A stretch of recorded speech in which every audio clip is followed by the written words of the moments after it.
an angry wine from Venice, a wine island in New Zealand, and why you shouldn't sleep on Beaujolais. This week, it's all about wine. Traveling the world to bring you delicious dishes, tasty beverages, and interesting experiences. This is the Destination Eat Drink Podcast on the Radio Misfits Podcast Network. I'm Brent Peterson. Welcome to Destination Eat Drink, the travel podcast for foodies. Destination Eat Drink is for foodies who like to travel and travelers who love to eat. And this week, we're celebrating the holidays with some of the best wines from around the world.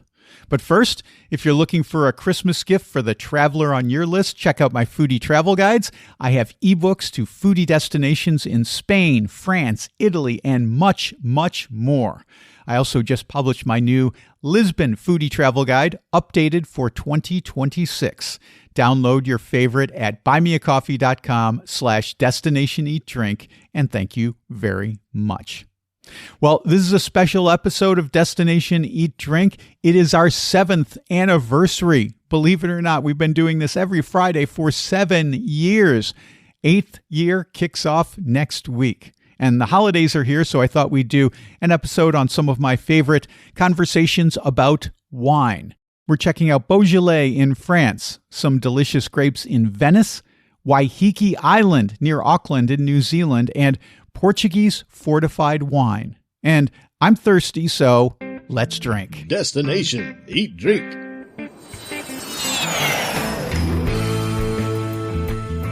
Erwan Leo is the founder of The Secret Wine Door in Paris, a unique concept in wine tasting and cheese pairing. Erwan tells me about the misconceptions of Beaujolais. Let's talk a little bit about some of the wine regions of France, because, Erwan, you mentioned that France is a little bit different in that you define your wines by region rather than by grape. So in the United States, we would say this is a Cabernet, this is a Merlot. In France, it's different.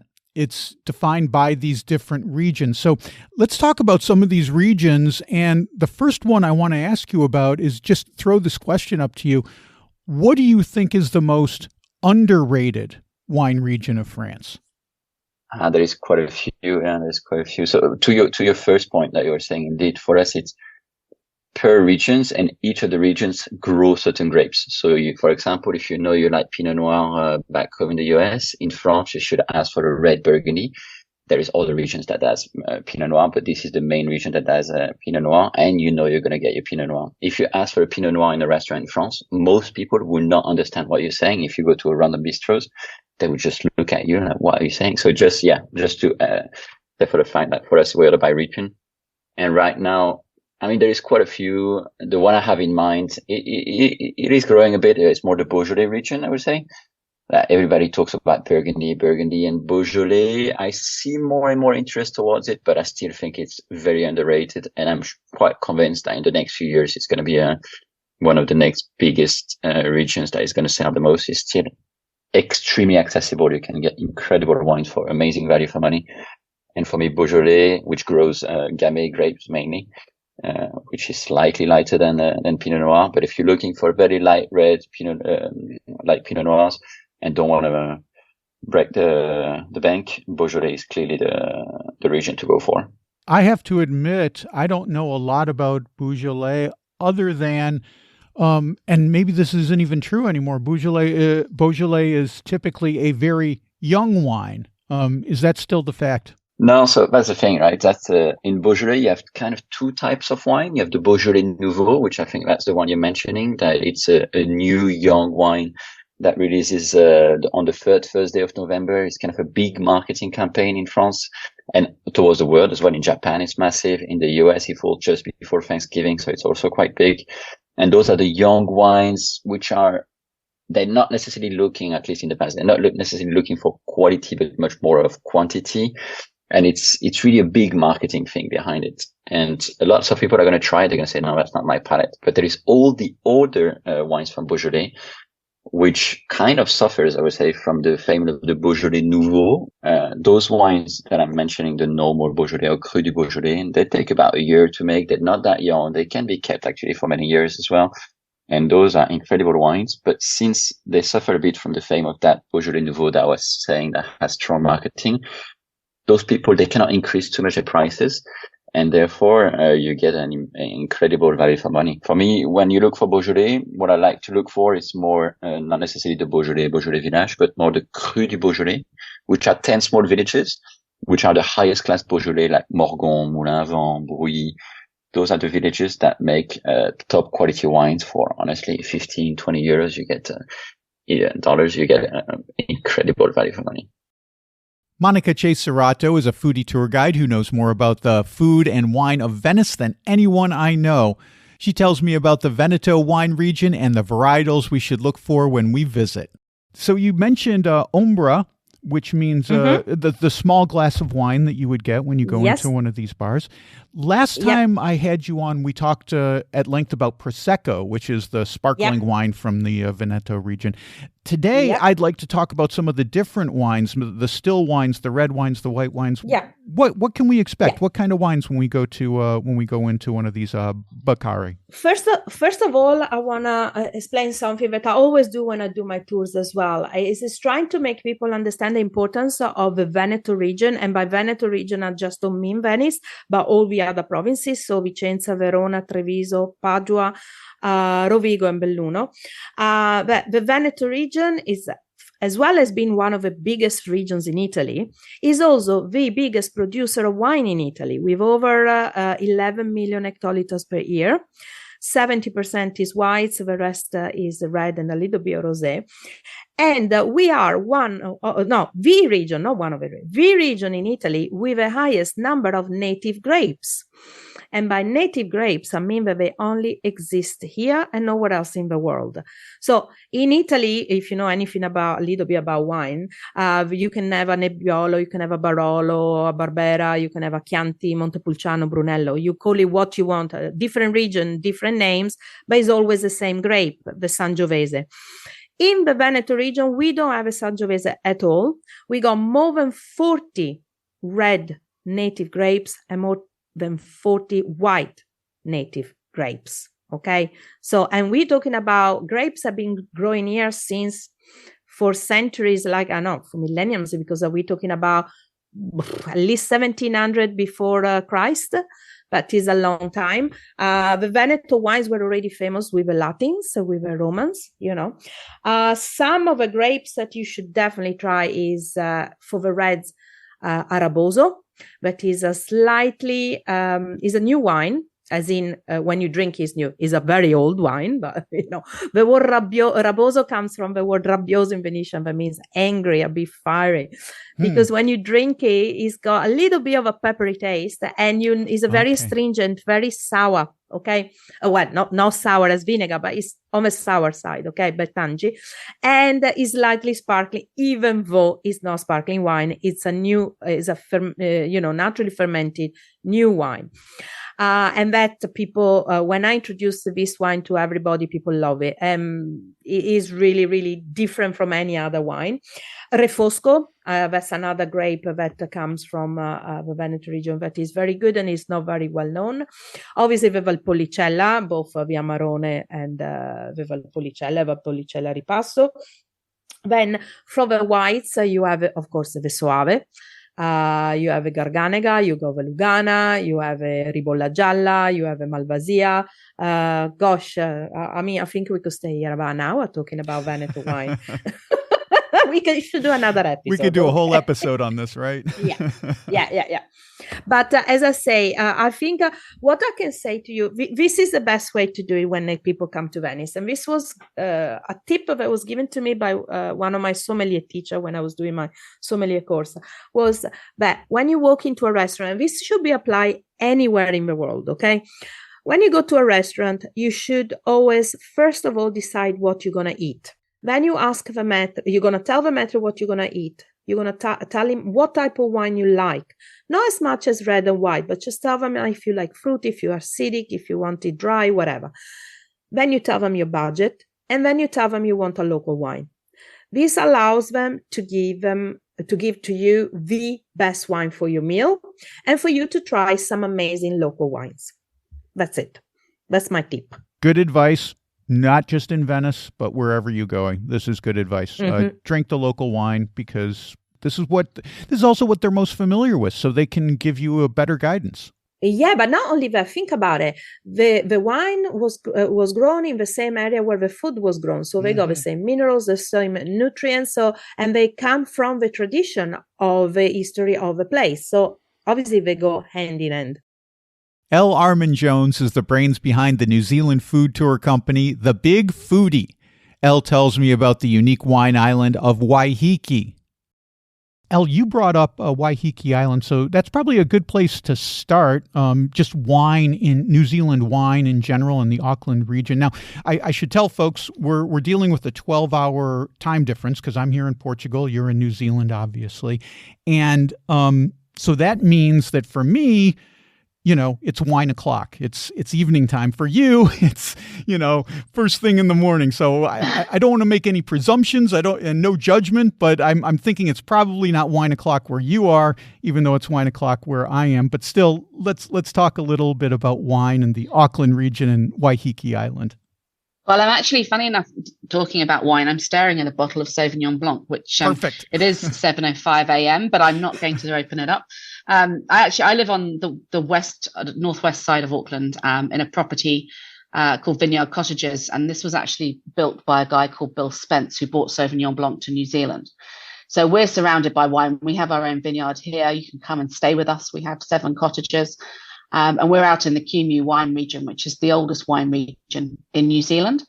So we're really lucky with Auckland. We have Kumeu out in the west. We've got Waiheke Island in the east, and the Matakana and Clevedon. So we've got 360 degrees of wine. There's not many cities in the world that can boast about that. But Waiheke is a little gem, and it's only a 35-minute ferry trip from downtown Auckland. It's super easy to get to. And it is one of these places that, yes, we want to tell the world because we love to boast about it, but also we don't want to tell the world because then everybody will be there. But it's glorious. It has excellent wineries, the different microclimates on the island. It's long with lots of different coves and bays. So you do get some very different soil structures, different facing vineyards. So brilliant for different varietals. And we've got some great reds over there, some fantastic red blends, some of those sort of Bordeaux styles, some brilliant Chardonnay, and some of the less well-known things like Viognier, brilliant Pinot Gris. And there is a little bit of Sauv Blanc growing over there too. So you can very easily, if you're coming into Auckland, jump on a ferry. We do tours on Waiheke, but I highly recommend the likes of Ananda Tours as well. They're a family-owned business, and all of the family works for them. And it's just a beautiful place to go and spend the day, the weekend. You can easily do a week on Waiheke as well, and excellent food to boot too. It is really very special, and I agree with you 100%, Elle. If you go there, take one of the tours. It's so easy to get around when someone is doing all the driving for you. And there's a ton of great wineries. You don't want to limit yourself to, we'll just go to this one. There's a ton of great ones. I was looking it up in preparation for this, and I was remembering some of my favorite places like Kennedy Point and Man of War. But I was wondering, do you have a favorite on Waiheke Island? I mean, you've got your own vineyard, so I know you love your wine. But, when you go to Waiheke, is there a special place for you? You've mentioned Man of War, and I do love everything that they do. It is the other side of the island, but they have a shuttle bus. And just the outlook, just being able to sit there, look out across the bay, the Pahutakawa trees, it is stunning. If you're on the west end of the island, it's, for me, 372 is a restaurant that I just can't go past. Every time I go over to Waiheke, it's a restaurant that I will definitely go and eating. But from a vineyard point of view, Obsidian is definitely one of my favorites. I have been collecting their wine for a while. They do some beautiful blends. Their Chardonnay is fantastic, and a couple of different Italian varietals. But we do have a few new guys on the island as well. And post-COVID, we've had a bit of a surge in a couple of breweries that have set up. There's a gin distillery now. The rum company has always been brilliant. We've got some whiskey on the island. So there's a lot more. If you're not a big wine drinker, there's a lot more happening. And we've also got a fabulous lady called Timmy Smith who is doing tea blending which is quite unusual. She's a beautiful lady who also makes jewelry up in Onaroa. So you can go over and do a tea blending experience from a sort of medicinal purposes rather than your bog standard salon.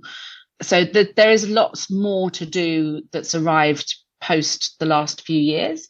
And it really is just an enchanting place to go and enjoy. You mentioned that you've got cottages on a vineyard where you are right now. That's so cool. If folks come and stay there, can they try your wines too? Yeah, absolutely. And we've got we've got some interesting wine, that's for sure. But we've also got next door neighbours who are brilliant. They're the original Matua vineyard estate, which was sold off years ago. And you can buy Matua in the States. You can buy it around the world. We've also got the likes of Cumu River Chardonnay. The Cumu River house is about 3 miles away from me. And they're constantly, the Brajkovic family are unbelievable when it comes to making Chardonnay, and they're constantly recognized in the world wine magazines in the top 10 Chardonnay makers in the world. That's just down the road. That's pretty special. So there's lots of neighboring vineyards as well that we take people out on little wine tours from vineyard cottages as a sort of aside to the big foodie. But it's a very unique spot. I got up at about 6 o'clock and listened to the dawn chorus, which was really quite beautiful.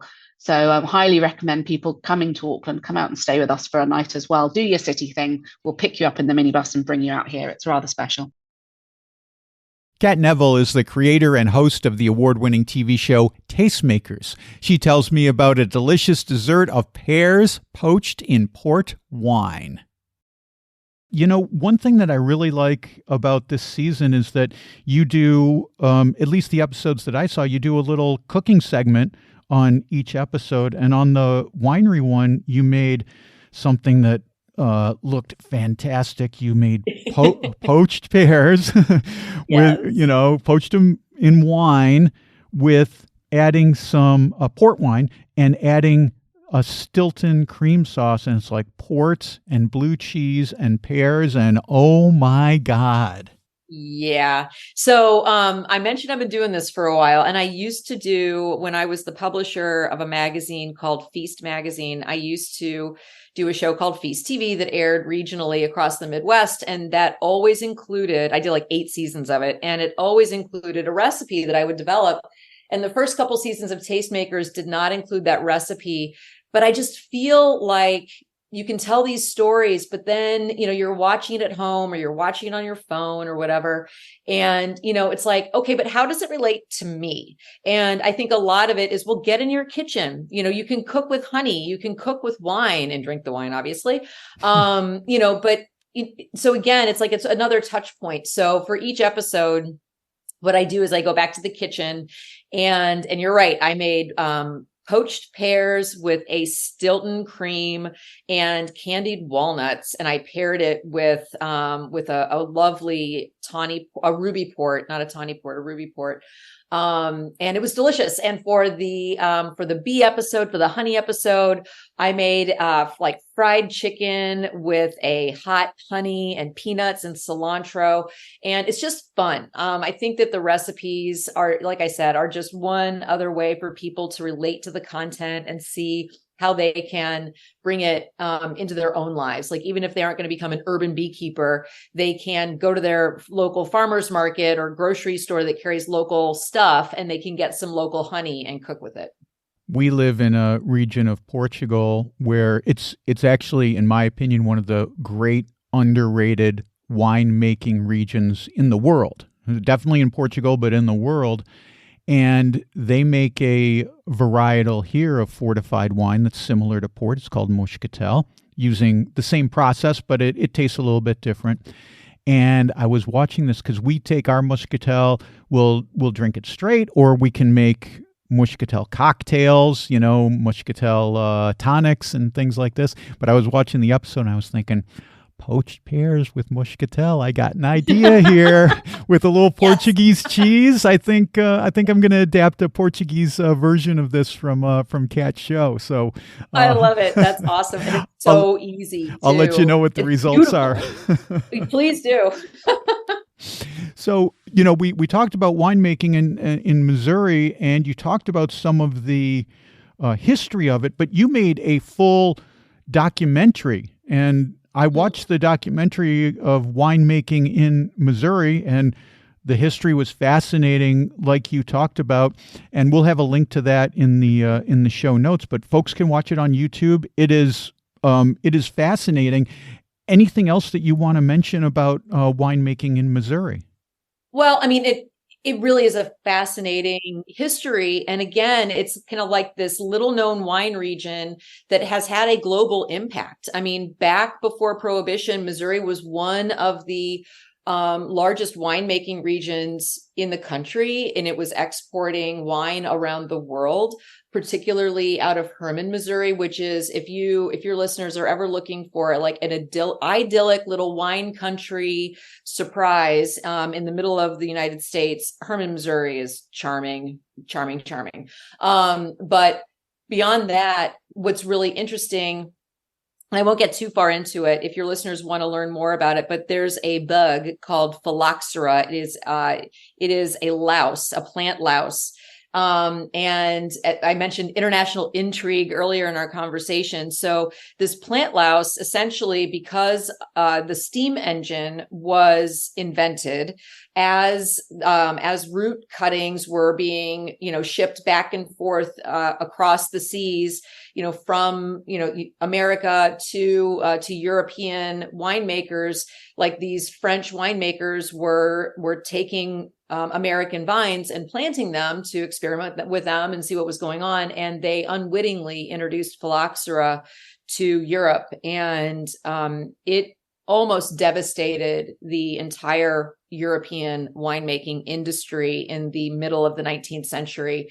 And it was the state entomologist of Missouri, C.V. Riley, who, after a decade of no one understanding what was going on and a lot of fighting and just really devastating impacts on the industry, C.V. Riley finally figured out that it was the phylloxera louse. And so then what the solution was to graft Native American rootstock onto European vines. And so you can just imagine the labor that went into that. So that's part of the story that is told in this documentary, but it's just an absolutely fascinating part of our history that a lot of people just aren't even aware of. So it's fun to be able to tell those types of stories. It's a great story, and I'll give you a little bit of Portuguese history, how that fits in with that, because like you said, 99% of the vines in Europe were destroyed and had to be regrafted with North American rootstock. One of the areas, I think there's 2 regions in Europe that were not affected by phylloxera. One of them is right outside of Lisbon, a winemaking region. And the reason why the phylloxera did not kill off those vines is because the vines were grown literally in sand. It's right next to the ocean, and there's beach sand, and I've been there, and you go and the vines it looks like they're growing in the beach. That's how sandy it is. Phylloxera cannot survive in that environment. And this is a tiny, tiny winemaking region. In fact, in the last 50 years, it's decreased in numbers by about 99%, to the point where there's only 50 acres under cultivation now. But these are original vines that were not devastated by phylloxera. So I've tasted this wine. Frankly, it's not my favorite because but it's a good story. It's a great story. It's fascinating, especially the white wine. It is so minerally.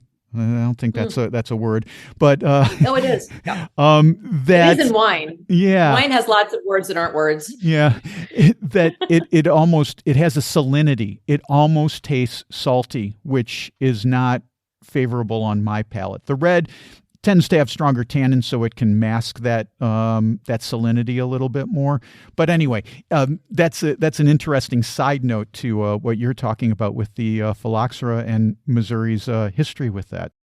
Okay, that's the delightful Kat Neville. You can keep up with her and her show at watchtastemakers.com. Monica's website is Monica Cesarato. That's CESARATO.com. And you can check out your New Zealand food tours at thebigfoodie.com. SecretWineDoor.com is where you can book a tasting with Erwan in Paris. Well, that's it for this week. Next week, we are in Taiwan for a song about shrimp, a repurposed sugar refinery, and a welcome ceremony cannon. Don't miss that. Until then, there's lots more foodie travel at DestinationEatDrink.com. I just posted a new video about an industrial zone that's been reimagined in Lisbon with a super cool bookstore, the best chocolate cake ever, and a rooftop bar.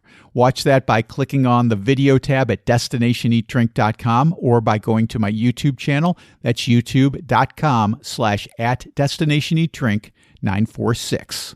I also just released a new foodie travel guide ebook. This one is to the mountain town of Mont St. Angelo in Italy, where they have comically large loaves of bread, a cracker made with white wine, and of course, a local pasta dish. Download your copy or any of my other foodie travel guides at buymeacoffee.com/DestinationEatDrink, and thank you very much.